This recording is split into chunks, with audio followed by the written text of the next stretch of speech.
Aloha mai kako. Welcome to our continuing talk story sessions on trying to resolve the healthcare crisis on the Big Island. I am Russell Kokubun. I serve as a state senator from the districts of Ka'u, Puna, and a portion of South Hilo. And I'm really pleased today that we are continuing our dialogue and conversation about different aspects of the healthcare industry and what kind of programs are available to all of our residents on the Big Island. And we wanted to expand that format a little bit this afternoon or today and talk about some specific programs for our host culture residents. And I'm very, very pleased to have joining me today, who we have a great working partnership with, is Trustee Bob Lindsey from the Office of Hawaiian Affairs. And you know, a little background on Bob for many, many years, got to know his family when I first started farming in Waimea, and the friendship has just grown and grown, and I really treasure and value his insight and his input. So Bob, why don't we introduce our guests? Okay, well, aloha Russell, mahalo to you and to Senators Takamini and Josh Green for having us be a part of the session today. We appreciate this very much. With me are Hardy Spoehr. Hardy is the Executive Director of our Native Hawaiian Health System here in the state of Hawaii. We have our own Department of Health, of Native Hawaiian Health, and Hardy is its director. And from our island, Michelle Teuber is our Executive Director for our Native Health System on the island of Hawaii. And welcome, Michelle. Welcome, Hardy. Thank you for being here. They're going to talk a little bit, share a little bit about Papa Ola Lokahi as the umbrella organization for health for our Native Hawaiian people.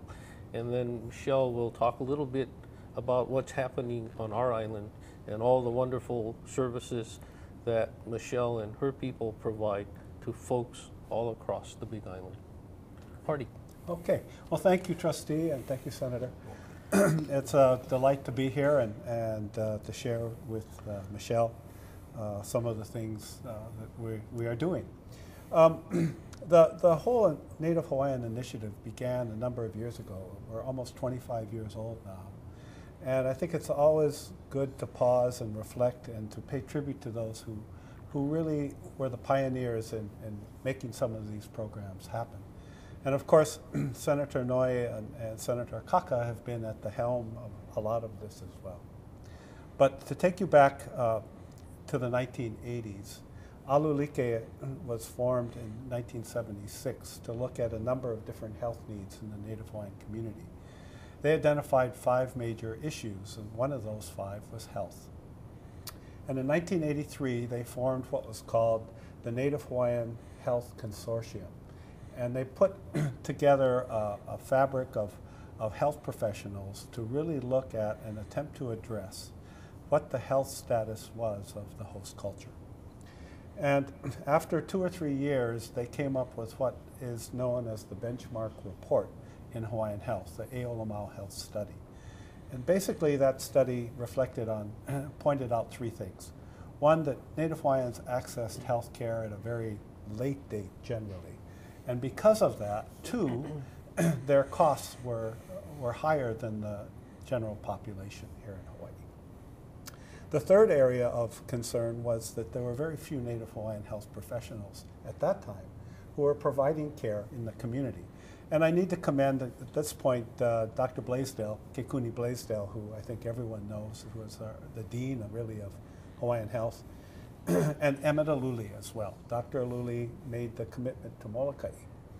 And others like Claire Hughes. And those folks then were able to lead the charge with Nalina Andrade as well to Washington with that report, which created federal legislation to address the Native Hawaiian health issue. And that federal legislation is known as the Native Hawaiian Healthcare Improvement Act, which passed in 1988, which formed us as the Native Hawaiian Health Board. My predecessor, Dr. Mi'iki, Larry Mi'iki, was then hired to direct the program, and he undertook a number of community studies on all the islands and developed the fabric or the framework for the Native Hawaiian healthcare systems. The Native Hawaiian healthcare systems are 5 independent healthcare systems that provide the health care or the health services to the Hawaiian community. Ola Lokahi is a coordinating, planning, technical assistance agency. We do research. We also have special projects which we undertake from time to time. We currently are looking at Native Hawaiian health, Native Hawaiian veterans' health issues, and also a Native Hawaiian epicenter as our 2 major issues to look at. But the healthcare services themselves are provided by the health systems that operate on each island. And on the Big Island, we're very fortunate to have Michelle and Hui Malama Ola Oiwi. Michelle, tell us a little bit about you, maybe, and then all the folks who work with you and all those great services that you less important about me, I think, more important about really the staff of Hui Malama Ola Oiwi. We, as already mentioned, we're a nonprofit. So, like any nonprofit, we don't pay high salaries, but we have staff that are dedicated to the mission, dedicated to servicing our communities, all of our communities on the Big Island. We actually target Native Hawaiians, but it's Native Hawaiians and their ohana, which really opens the door to be able to focus on our communities as a whole. We have staff that have been on board since Hui Malama started about 18 years ago on the Big Island, and are just dedicated every day out there doing home visits. We have transportation specialists that are going way out into the very rural areas, picking up auntie and uncle that can't get into healthcare or can't get into the doctor. And we have our primary care clinic, which is our doctors and our nurses. Again, just very, very dedicated. I'm lucky to be working with them. Great. If I may, Russell, Hui Malama got its start in Puna, in Pahoa. 1985, I think it was. Oh, terrific. And from Puna, it's blossomed and grown. Now you have offices in Na'alehu, Captain Cook. Where else? In Waimea also, in Pahoa, and then also in Hilo. We have our administrative offices in Hilo, and our primary care offices also located in Hilo. But we do service the entire island. And as you folks know, I mean, the Big Island is so unique in its geography. Sorry, but Oahu, 5 Oahus can fit into the Big Island. 3 Oahus can fit just into the Puna district. So when you look at just the distance that folks need to travel to get health care, that's a big hindrance for them. As well as typically, or traditionally, Native Hawaiians often are reluctant to seek out westernized medicine. And so there's an added barrier. Not only do they have to get there, but when they go there, the doctor doesn't look like them, is talking about things they might not understand, or maybe is prescribing some kind of medication they're not familiar with. So a big part of our services is the health navigation, where we have outreach workers that will do home visits or meet folks in community centers or parks or wherever is comfortable for them to help them navigate and take some ownership of their health care. Make sure they understand referrals, make sure they understand what the doctor told them, what their medications are about, and then to hook them up with any of our educational services in case that, it's not, doctor's not enough, yeah?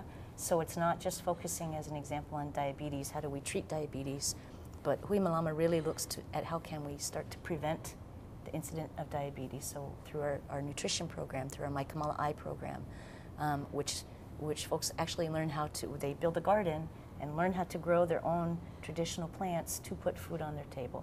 So to start to combat that incidence of diabetes that rises from Spam and McDonald's and all the other things that we're so quick to feed ourselves with, yeah? So but we do focus island-wide, and kind of like the community health centers we're speaking about, that the access is a big issue for us. To help folks get to the doctors is the #1 thing that we do. Now, help me understand, Michelle. So at all of these outlying offices in the districts, they all